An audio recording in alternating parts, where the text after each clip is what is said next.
Olá, boa tarde.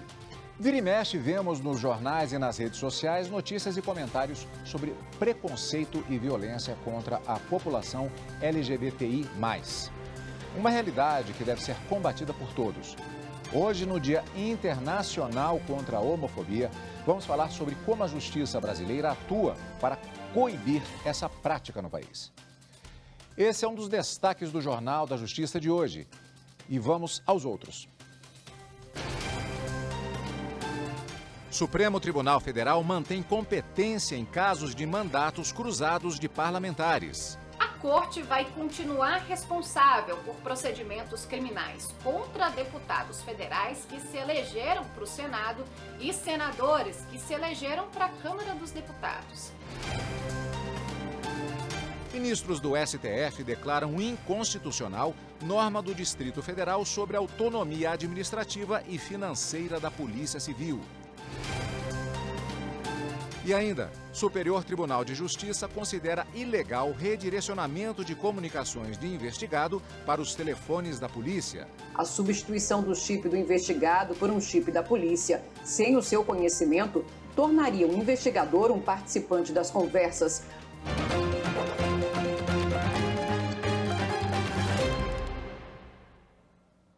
Os ministros do Supremo Tribunal Federal decidiram, por maioria, que continuam sob a competência da Corte procedimentos criminais contra deputados federais que se elegeram para o Senado e senadores que se elegeram para a Câmara dos Deputados. O julgamento foi realizado pelo plenário virtual. Por 8 votos a 3, ficou decidido que o Supremo Tribunal Federal tem competência penal para processar e julgar parlamentares do Congresso Nacional em caso de mandatos cruzados, ou seja, quando um deputado é eleito senador e vice-versa. No caso concreto, o Ministério Público Federal questionava a decisão da ministra Rosa Weber de encaminhar à primeira instância parte do inquérito que apura supostas irregularidades de congressistas no uso da cota para exercício parlamentar, referente ao senador Márcio Bittar, do MDB do Acre. Na época dos fatos, ele era deputado federal. Prevaleceu no julgamento o voto do ministro Edson Fachin pelo provimento do agravo do MPF. Segundo ele, o foro de prerrogativa de função alcança, sim, os mandatos cruzados. Acompanharam esse entendimento o ministro Luiz Fux, presidente do STF, os ministros Gilmar Mendes, Ricardo Lewandowski, Dias Toffoli, Alexandre de Moraes e Nunes Marques e a ministra Carmen Lúcia. E o Supremo Tribunal Federal declarou inconstitucional norma do Distrito Federal sobre a autonomia administrativa e financeira da Polícia Civil. Os detalhes da decisão com a consultora jurídica da TV Justiça, Gisele Reis. A decisão se deu numa ação direta de inconstitucionalidade ajuizada pelo Procurador-Geral da República, questionando uma lei do Distrito Federal sobre a autonomia administrativa e financeira da Polícia Civil local.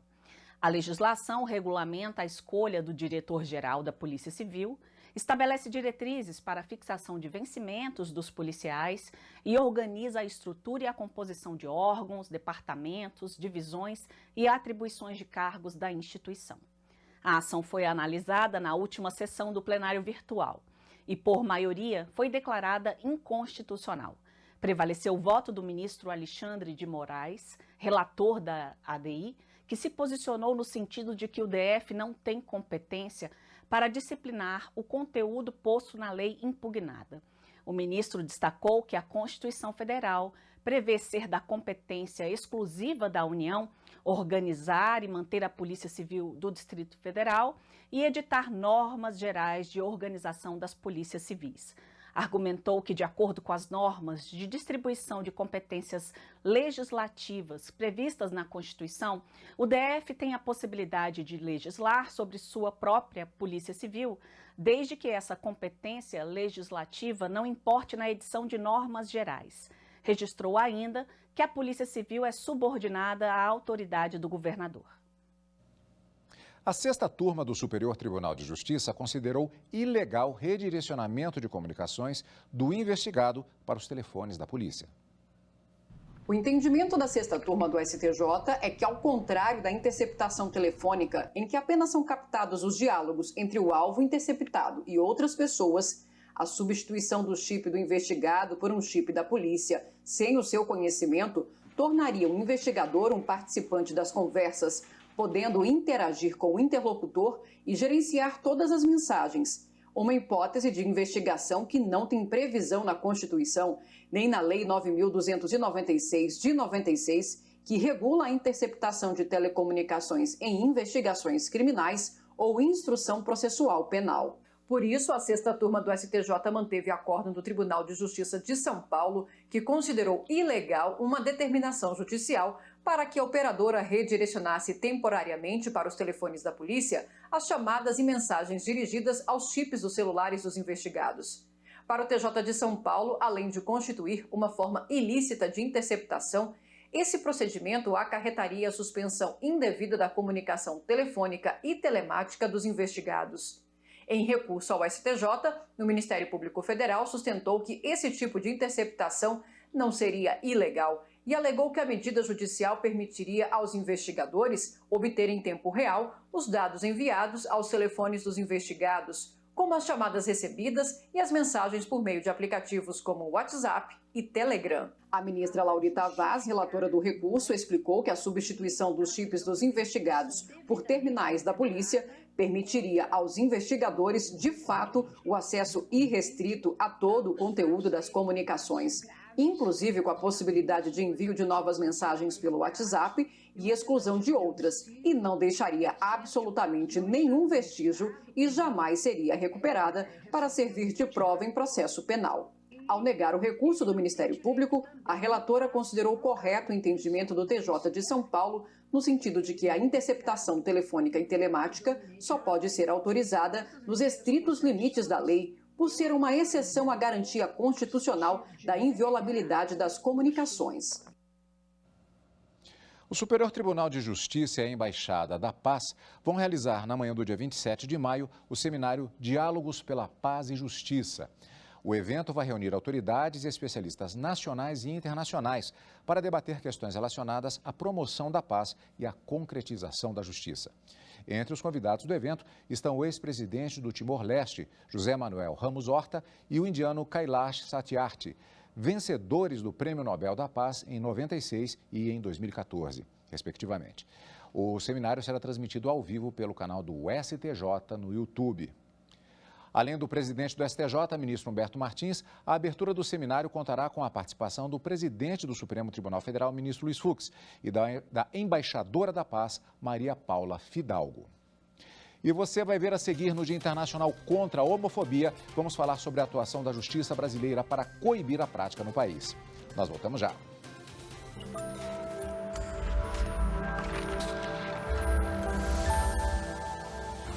A Constituição de 88 é de extrema importância para a área da saúde. Ela veio consolidar o direito, à saúde e torná-lo um direito fundamental, uma cláusula pétrea.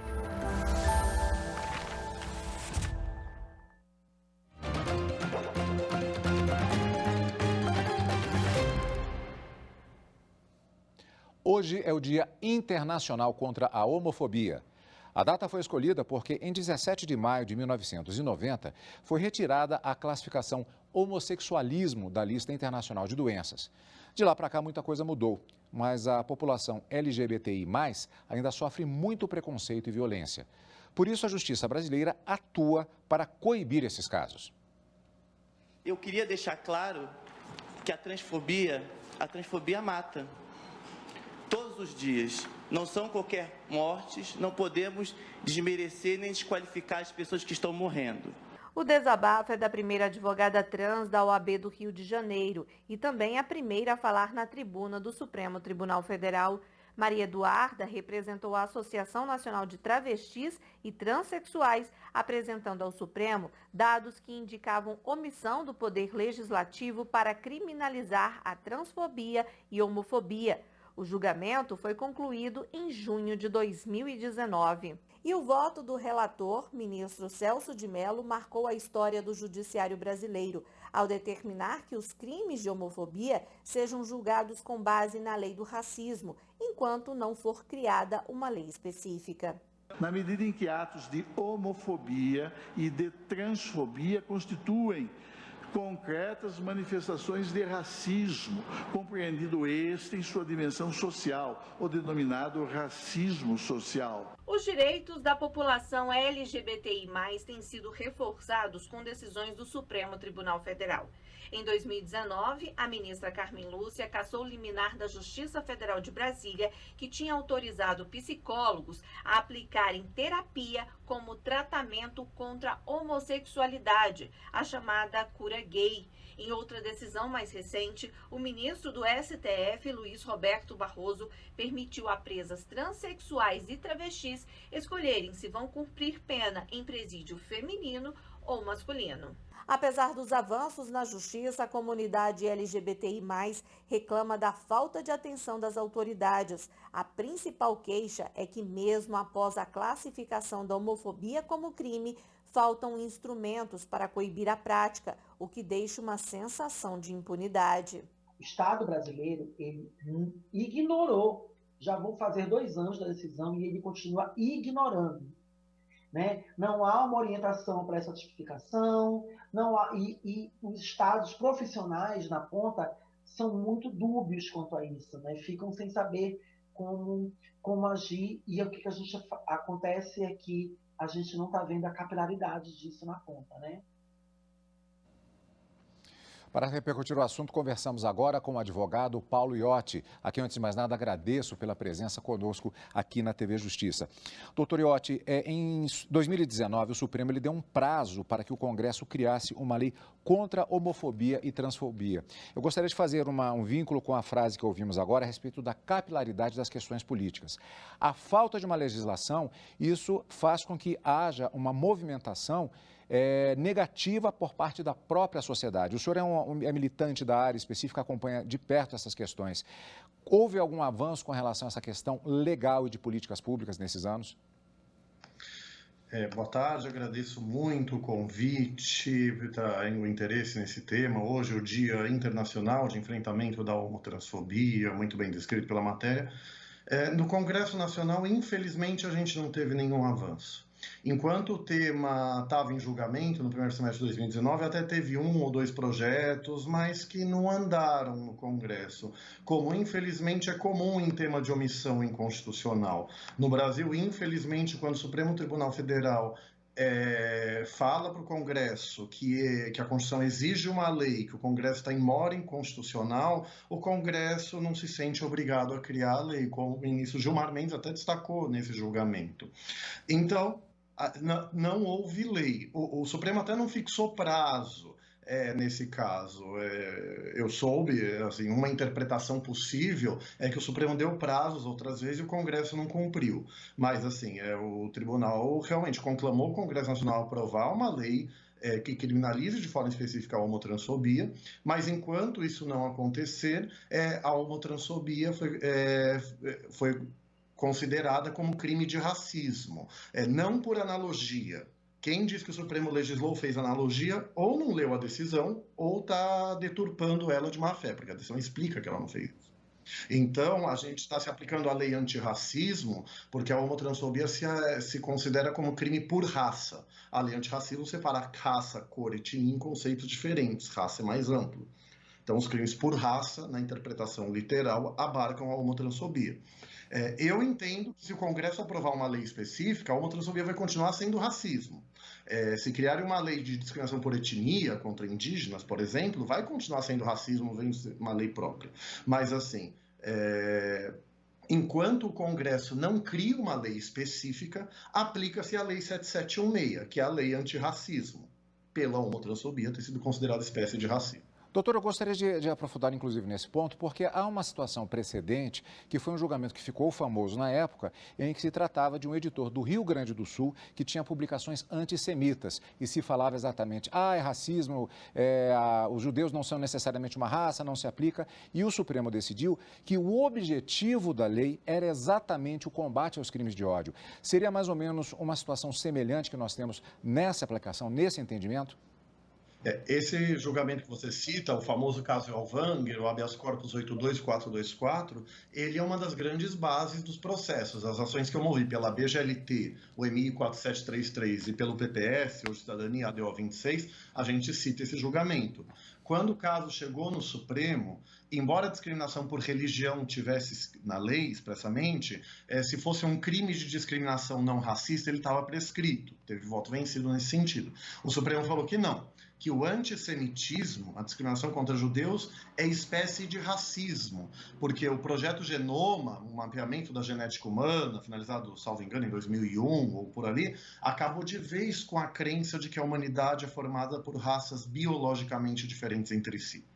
Então, para o racismo não virar crime impossível pela unicidade biológica da raça humana, o Supremo adotou lá, no caso Elvanger, o conceito de racismo social. O racismo entendido por critérios históricos, sociológicos e antropológicos, não meramente biológicos.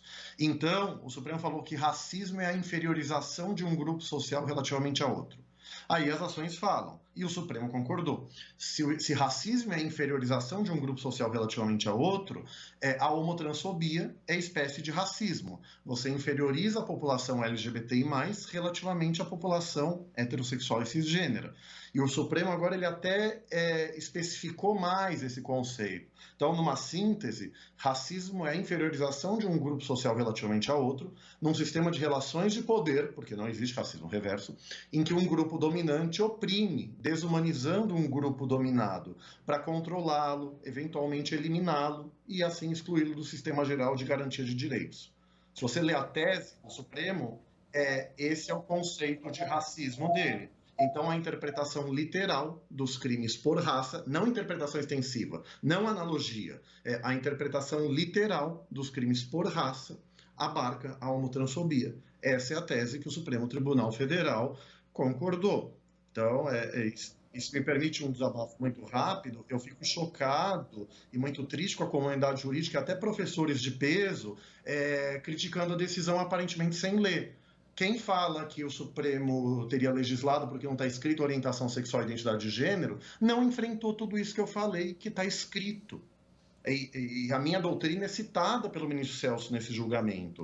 Então, assim, não está escrito orientação sexual e identidade de gênero, mas a interpretação literal dos crimes por raça no sentido político e social de racismo. Quem quer discordar da decisão teria que enfrentar esse argumento. E não se faz isso, o que é chocante. Doutor, muitas perguntas surgem, muitas questões ainda precisam ser abordadas, mas infelizmente o nosso tempo está esgotado. Muito obrigado pela sua participação e boa sorte na continuidade, na militância em relação a esta importante área do direito. Muito obrigado. Obrigado, boa tarde. E você vai ver a seguir, candidata excluída de um processo seletivo da Força Aérea Brasileira por obesidade conseguiu na Justiça o direito de tomar posse. Os detalhes em instantes.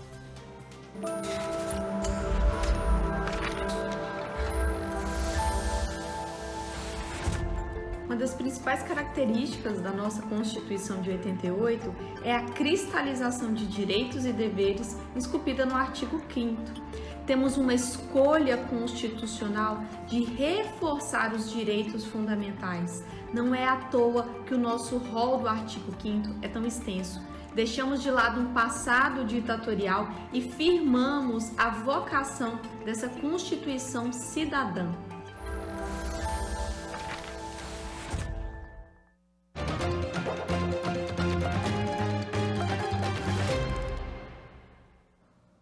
No Tribunal de Justiça do Rio Grande do Sul, sessão de mediação familiar resultou no acordo entre 8 irmãos para determinar uma rotina de cuidado e auxílio à mãe de 84 anos. Uma das filhas já conhecia o serviço oferecido pelo Sejusc do Cidadão Online e fez o pedido de mediação familiar pelo site do TJRS. Segundo ela, a condução da reunião foi excelente e, em consenso, foi possível evitar o processo na Justiça. Após várias sessões de mediação conjuntas e individuais, a família chegou a um entendimento.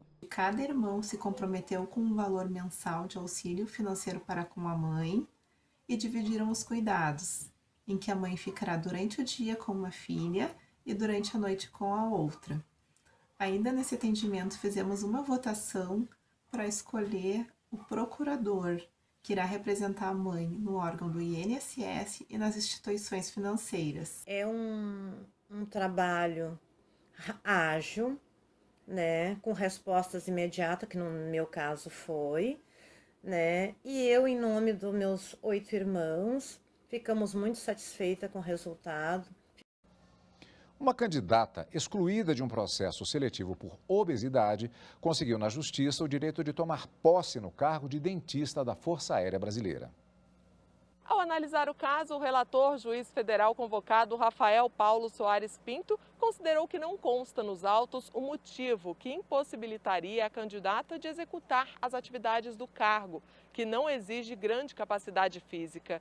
O magistrado ainda ressaltou que a obesidade é considerada uma doença como diversas outras e que, se esse diagnóstico for impeditivo para cargos públicos, pessoas com outras doenças, como diabetes, por exemplo, também deveriam ser impedidas de assumir o serviço público. Os ministros do Supremo Tribunal Federal prestaram homenagem a Bruno Covas, prefeito de São Paulo, que morreu nesse domingo aos 41 anos. Ele lutava contra um câncer desde 2019. O corpo do prefeito foi velado na sede da Prefeitura de São Paulo. O enterro foi no cemitério Paquetá, em Santos, onde o avô dele e ex-governador do estado, Mário Covas, foi sepultado. Em nota divulgada nas redes sociais, o presidente do STF, ministro Luiz Fux, disse que Bruno Covas deixou valiosas lições de perseverança e esperança para todos e que o prefeito deu um grande exemplo de dedicação à vida pública. O ministro Luiz Roberto Barroso ressaltou que Bruno Covas honrou a tradição democrática da família que teve no avô dele, Mário Covas, outro integrante respeitado e admirado pela nação brasileira. O ministro Alexandre de Moraes também divulgou no Twitter nota de pesar e disse que o Brasil perde um grande homem público e São Paulo um ótimo prefeito. Mas a perda maior é de quem convivia com Bruno Covas, que era uma pessoa alegre, inteligente, sensível e leal. O ministro Gilmar Mendes também se manifestou pelo Twitter. Ele disse que Bruno Covas representava as virtudes da boa política: tranquilidade, diálogo e dedicação incondicional à vida pública. Morreu hoje aos 68 anos o diretor de TV da TV Justiça, Jorge Damasceno. Ele foi mais uma vítima da Covid-19. Nos últimos anos, Jorge Damasceno ajudou a colocar, entre diversos outros programas também, o Jornal da Justiça, primeira edição, no ar. Jorge Damasceno estava na TV Justiça desde a fundação da emissora. Ele também trabalhou na Rede Globo e na TV Brasil. Sempre educado, gentil e discreto, era admirado e respeitado pelos colegas. Damasceno foi internado há pouco mais de um mês por complicações provocadas pela Covid-19. Nesta segunda-feira, não resistiu. Ele deixou 3 filhos e 4 netos. O Jorge era uma pessoa extremamente esforçada, dedicada, uma pessoa realmente que amava a TV Justiça.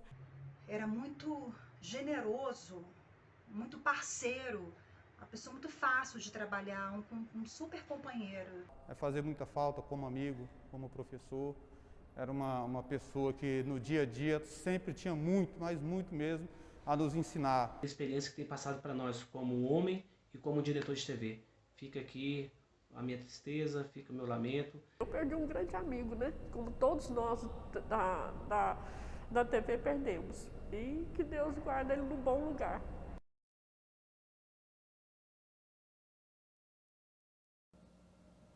Assino embaixo em nome de toda a equipe. O Jornal da Justiça fica por aqui. Até amanhã.